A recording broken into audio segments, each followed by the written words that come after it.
Թումանյանի Անուշ պոեմի նյութը վերցված է իրական կյանքից։ Անուշը լիրիկական էպիկական պոեմ է։ Այն ունի երկու հիմնական տարբերակ։ Երկու դեպքում էլ պոեմի առանցքում Անուշի և Սարոյի նվիրական սերն է, երիտասարդների սիրո դժբախտ պատմությունը։ Անուշի չար բախտը կանխորոշված համբարձման տոնի վիճակահանությամբ, արտաքսումը հոր տնից, տանջանքներից ու վշտից խելագարության տեսարանները, Սարոյի և Մոսիի կոխի բռնվելը, խախտված հնոցադաթը, տապալված ընկերոջ վրեժը։ Մոտավորապես այսպես ենք ընկալում հեղինակի բնութագրմամբ իր մյուս պոեմաներից մեծ և հաջողված Անուշ պոեմը, բայց ժամանակները փոխվում են և ստեղծագործության ընկալումը հնարավոր է ունենա թարմ մոտեցումներ և բացահայտման նոր շերտեր։ Բանասիրական գիտությունների թեկնածու, գրականագետ Արքմենիկ Նիկողոսյանը կարծես ոչ ավանդական ձևաչափով է մեկնաբանում Թումանյանի Անուշը։ Նրա մեկնաբանությունը ստիպում է ընթերցել ու վերընթերցել պոեմը, նորից բացել ու փակել գրականագիտական տարբեր ուսումնասիրություններ ու վերլուծություններ։ Նորովի ընկալումներ և մեկնաբանություններ ըստ իս գոյություն չունեն, պարզապես դա կարելի է դիտարկել որպես ավելի ճշգրիտ մեկնաբանություն դիտարկում, իհարկե մեր ապրած ժամանակ նորագույն մեթոդների կիրառման հնարավորությունը նաև իհարկե այն ահռելի փաստական նյութերը, որ տարիների, տասնամյակների ընթացքում հավաքվել են Թումանյանի մասին, Թումանյանի շուրջ, դրանց հնարավորությունները ընձեռում են, որովհետև այն ինչի մասին այսօր խոսվում է որպես նորովի մեկնաբանություն, ըստ ամենայնի ի սկզբանե կան։ Թումանյանի ստեղծագործությունը դրա սկզբնական ընկալումները տվել է, պարզապես պետք է ավելի ուշադիր նայել խնդիրներին եւ որոշ պատճառ-հետևանքային կապերի հանդեպ պետք է ավելի ուշադիր լինել։ Իմ գլխավոր դիտակետը այդ առումով հետեւյալն է, որ կա հանրահայտ փաստ, որ Անուշ պոեմը ունի երկու տարբերակ, գոնե ամենահանրահայտներն, որում շատերը նշում են դրա մասին, բայց քչերն են հաշվի առնում են հանգամանքը, որ դրանց միջև, ստեղծումների միջև կա մոտ 15 տարվա, ինչպես սիրում են ասել, ինտերվալ։ Չմոռանանք, որ առաջին տարբերակի դեպքում մենք գործ ունենք 20-21-ամյա Թումանյանի հետ եւ երկրորդ տարբերակի ստեղծման դեպքում գործ ունենք արդեն Ռուբիկոնն անցած Թումանյանի հետ 33-34 տարեկան տղամարդու եւ այս տարածքը կենսագրական լցվել է բազմաթիվ փաստերով, բայց նախ եւ առաջ մարդկային կապերով եւ հարաբերություններով, որոնք շատ բան են փոխարկում։ Նկատի ունեմ հատկապես կանանց հետ հարաբերությունները Հովհաննես Թումանյանի։ Իհարկե, այստեղ կա նաեւ գրողական փորձ, բանաստեղծական վարպետության աճ, մյուս հարցերը, բայց կարծում եմ նախ եւ առաջ այստեղ կենսական փորձն է շատ մեծ դեր խաղացել։ Ինչն է ամենակարևոր հարցը այստեղ եւ մի շատ նուրբ համադրում էլ կա, որի հետ պետք է հաշվի առնենք։ Թումանյանի Անուշի մշակումը համընկել է եւս մեկ շատ կարևոր ստեղծագործական արարքի, որը Թմկաբերդի առումը պոեմի ստեղծումն է։ Մեկի ստեղծումը եւ մյուսի մշակումը նույն ժամանակաշրջանին են վերաբերում եւ ըստ իս մեկը օգնում է հասկանալ մյուսին, հատկապես գլխավոր թիրախներով, որովհետեւ այսօր մենք էլի տարիների հեռվից ճիշտ չենք մեկնաբանել այն միտումները, որ ունենք։ Գրականագետն անդրադառնում է պոեմի վերնագրին՝ Անուշ։ Ինչու Անուշ։ Չէ՞ որ առաջին պլանում Սարոն է։ Ընդհանրապես սովոր ենք, որ եթե հեղինակը որևէ անուն հերոսներից ընտրում է կամ որևէ երևույթ դարձնում է պոեմի վերնագիր կամ ընդհանրապես ստեղծագործության վերնագիր, մեզ թվում է, թե դա անպայման պետք է պարուրված լինի դրականի, իդեալականի, ընդհանրապես բարձրացումի շեշտադրումներով, բայց արի ու տես, որի ըմբռնմամբ Անուշ պոեմի դեպքում այդքան էլ այդպես չէ։ Ըստ իմ ընկալումների, ինչու եմ սա շեշտում, որովհետև եթե մի պահ շատ լավ հիշենք այն բոլոր կոնֆլիկտները, որոնք կան պոեմում, թե առաջին տարբերակում եւ թե երկրորդ տարբերակում, այն բոլոր դժբախտ իրողությունները, որ ի վերջո հանրագումարի մեջ բերում են գլխավոր ողբերգությանը Անուշ պոեմի, տեսնում ենք, որ դրանց յուրաքանչյուր քայլում, յուրաքանչյուր դրվագում, յուրաքանչյուր զարգացումի մեջ գործ ունենք հենց Անուշի բացասական ազդեցության, բացասական ներգործության եւ ընդհանրապես բացասականի եւ ողբերգականի հանդեպ Անուշի հակվածության հարցերի շուրջ։ Եվ եթե փորձեմ փոխարկելու լինել, եթե Թումանյանը գնար այն ուղիով, որ պետք է հերոսին նշեր վերնագրում, կարծում եմ, որ պոեմի վերնագիրը ավելի շատ Սարո պետք է լինի, ոչ թե Անուշ։ Գրականագետի կարծիքով վերնագրին վերաբերող կարևոր պատճառներ ու հիմնավորումներ կան։ Առաջինը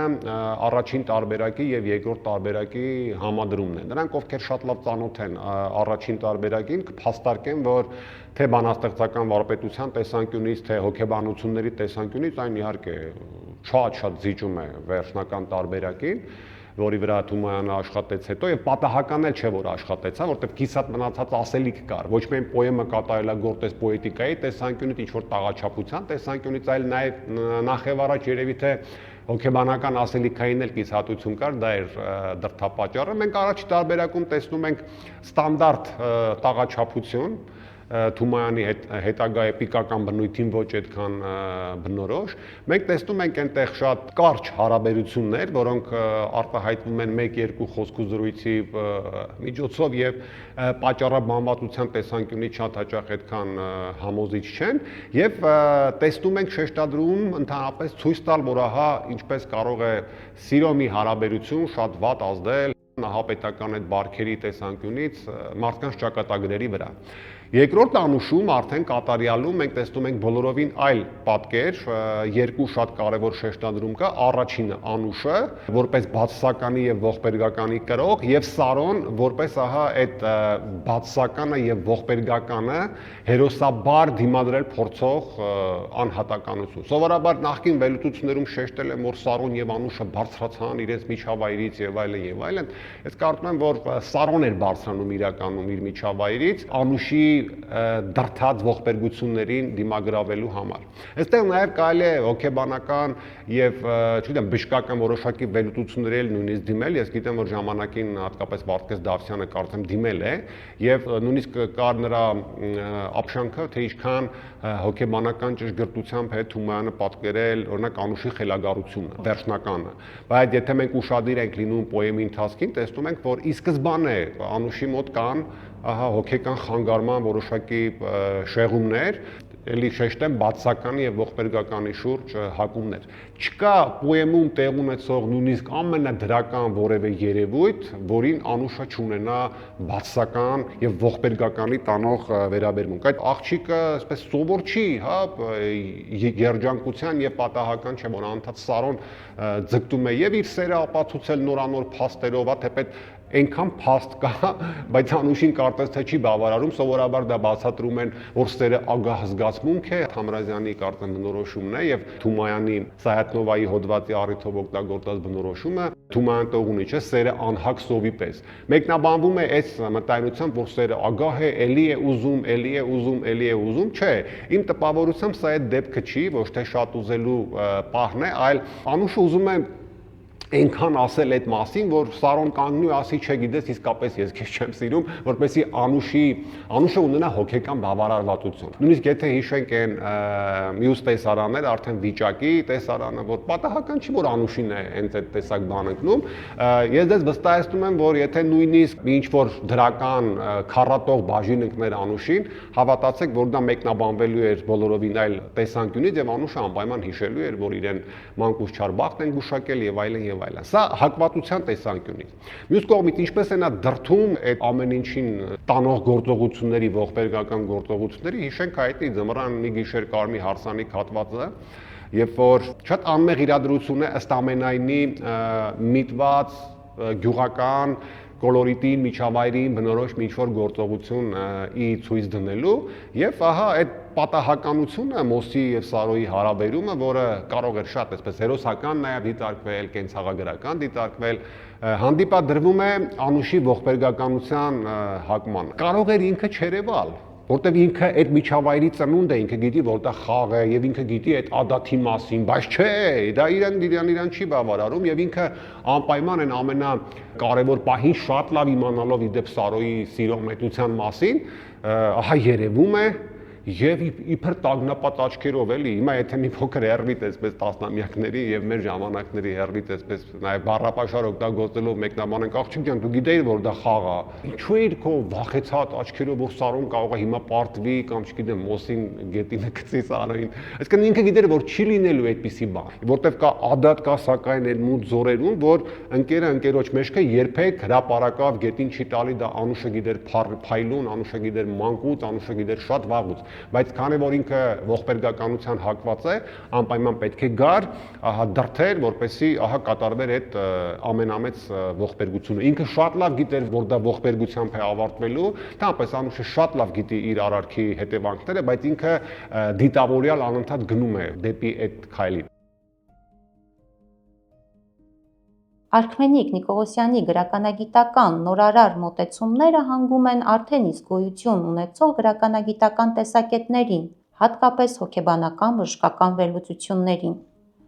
Նրա մոտեցումներն ու մեկնաբանությունները լավագույնս համադրվում, հիմնավորվում են պոեմի ասելիքով ու հաղորդագրություններով։ Եթե շեշտադրումները ինչի եմ անում, ոչ թե Անուշի կերպարը այսպես պսակազերծելու համար, քավլիցի, այլ մեր ընկալումները փոխելու համար, որովհետև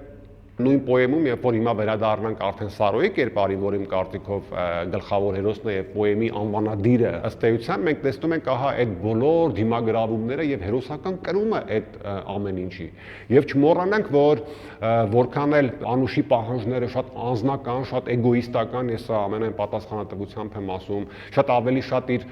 հոգեկան, ահա այդ ծուռումուռ զարտուղի բաներին հագեցում տալու, բավարարություն տալու, Սարոն գնում է այդ ամեն ինչը բավարարելուն այնուամենայնիվ եւ հիշենք Սարերում ընկերոջ գնդակի հետապնդումից փախած, պատսպարված Սարոյի հայտնի խոսքը ես կմեռնեմ ամանա, վայթե հանկարծ իմանա, ես ազատվեմ, այս ցավից աչքը լալով նա մնա։ Սա հերոսականության, նվիրվածության, անանձնականության իսկապես փառահեղ դրսևորում է եւ որպես անանձնականության, այսպես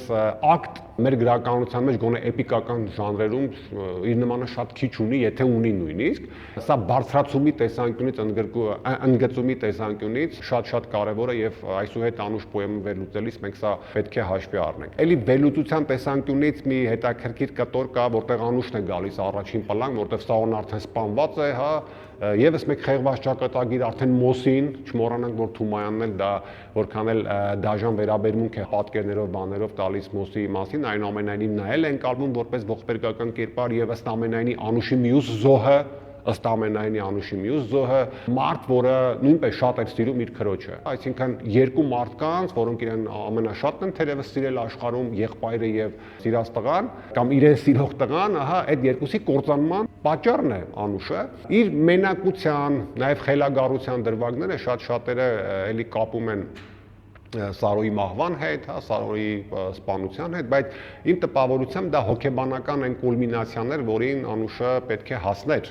օրերից մի օր այդ իր հակվածության տեսանկյունից պարզապես Սարոյի սպանությունը արագացրել է այդ process-ները։ Այսինքն Անուշի խելագարությունը պետք է պայմանավորել ոչ թե Սարոյի սպանությամբ, այլ ընդհանրապես նրա ներքին հոգեկան վիճակի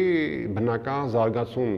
պետք է դիտարկել։ Դա վրա կհասներ անգամ այն դեպքում, երբ որ անկախ որոշեին այդ ժողովուրդը ներել իրենց, գային 2 տարի ապրեն, երեխաներ ունենային Անուշն ու Սարոն։ Ինքը ի վերջո գտնելու էր իր հոգեկան այդ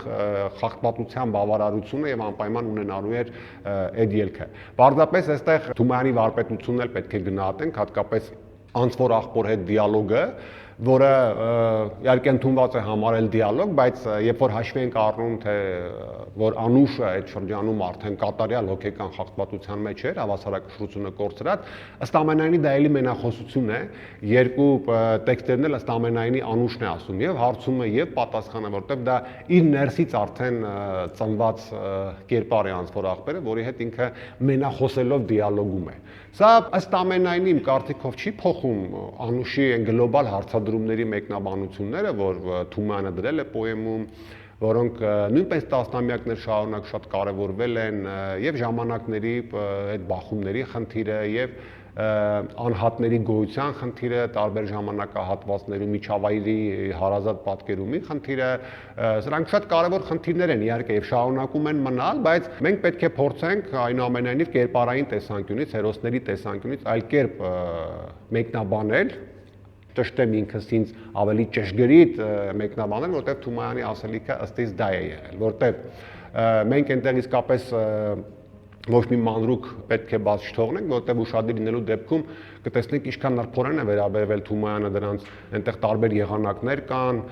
որոնցով Թումայանը ակնարկում է, թե այդ դեպքերից քանի տարի է անցել, քանի ամիս է անցել, եթե մենք նույնիսկ այդ ժամանակագրական ճշգրտումները Թումայանի հուշմամբ անենք, մենք իսկապես մի փառահեղ պատկեր կստանանք։ Գրականագետի ակնարկային անդրադարձն անուշ և թմկաբերդի առումը պոեմների հեղինակի աշխարհայացքային ընկալումներին ու ժամանակագրական ուրվագծերին բերում է խորքային ու դարձյալ նոր մեկնությունների, որոնք հետաքրքիր են դարձնում նյութը յուրովի բացահայտելուն և մարսելուն։ Ես սկզբում նշեցի, որ պատահական չէ թմկաբերդի առումը պոեմի ստեղծումը եւ Անուշի երկրորդ տարբերակի ստեղծումը ժամանակագրորեն այդ համընկնելու գործոնը, որտեղ այստեղ կա նաեւ աշխարհայացքային վերաբերմունքային կոնկրետ գործոն, որը իմ տպավորությամբ հաշվի առնելով նաեւ Թումանյանի այդ շրջանում գրած նամակները եւ ընդհանրապես իր պոեզիայում այդ շրջանում դարասկզբի թևածող որոշակի հուսահատության եւ հիասթափության տրամադրությունները, որը կարող է կապված լինել նաեւ Թումանյանի հիվանդության հետ, չմոռանանք, որ Թումանյանը այդ շրջանում թոքախտով հիվանդ էր եւ բուժում էր Աբբաս Թումանում եւ Աբբաս Թումանը ըստ ամենայնի իր Բոլդինյան աշունը դարձավ։ Ես տեսել եմ նամակներում, նաեւ այդ երկու պոեմներում որոշակի հիասթափվածություն կնոջից ընդհանրապես կարծում եմ, որ Անուշի երկրորդ տարբերակը եւ թմկաբերդի առումը Թումանյանի այդ շրջանի տրամադրությունների արտացոլումն են շատ ավելի առարկայական։ Իհարկե, որոշակի գաղտնագրումներ կան Թումանյանի կողմից, որոշակի կիսատ նետված ասելիքներ կան, բայց խորքային վերլուծությունը բացահայտում է հիասթափվածությունը հիմնավորապես մանավանդ, ես ուզում եմ սա ընդգծել, մանավանդ թմկաբերդի առումը պոեմում։ Դա շատ ավելի երևի թե մանրամասն վերլուծության նյութ է, բայց որ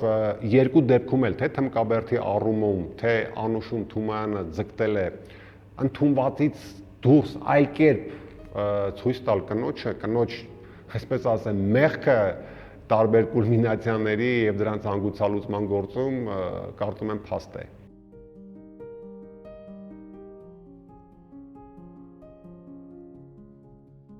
Համբարձման գիշեր, էնդյութիչ գիշեր, կա հրաշալի երջանիկ վայրկյան, բացվում են ոսկի երկնքի դռներ, ներքև պապանձվում, լռում ամեն բան, ու աստվածային անհաս խորհրդով լցվում բովանդակ նրա սուրբ կթով։ Էն վեհ վայրկենին չքնաղ գիշերի, երկնքի անհուն հեռու խորքերից, անմուրազ մեռած սիրահարների, աստղերը թռած իրար են